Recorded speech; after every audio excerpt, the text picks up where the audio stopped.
Cannon Beach Elementary takes earthquake drills very seriously. Make sure that you are going as fast as you can down the road. The school is just 80 miles from the Cascadia subduction zone, a major fault off the northwestern coast that unleashed a Sendai-sized quake 311 years ago. Seismologists say it could rupture again any day. The buildings themselves will start to collapse. We know that from engineers that our schools will collapse. And Linda. Cannon Beach is one of 649 Oregon schools in danger of collapse in an earthquake. Most of them have not been retrofitted.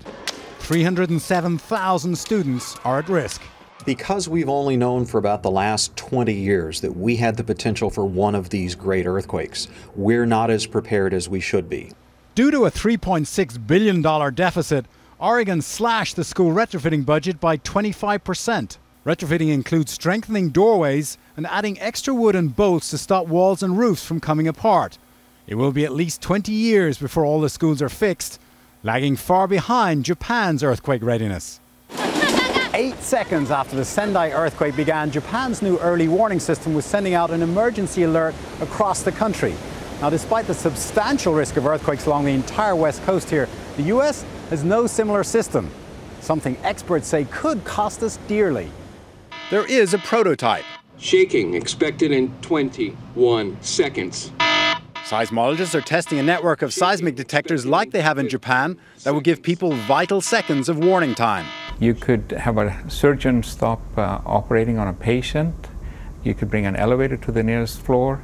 You could have a company stop handling hazardous chemicals while the shaking goes by. But it would cost $150 million to install along the west coast. And federal funding for all earthquake research, including this program, faces an 8% cut next year. Building codes have been tightened in the West, but engineers say Japan still does more extensive stress testing and uses higher quality concrete. All a question of money. In Cannon Beach, residents know the risks of living in an earthquake zone. It's a beautiful location, but it's very dangerous. The question is whether we're willing to spend money now on an unpredictable threat in the future. Terry McCarthy, CBS News, Los Angeles.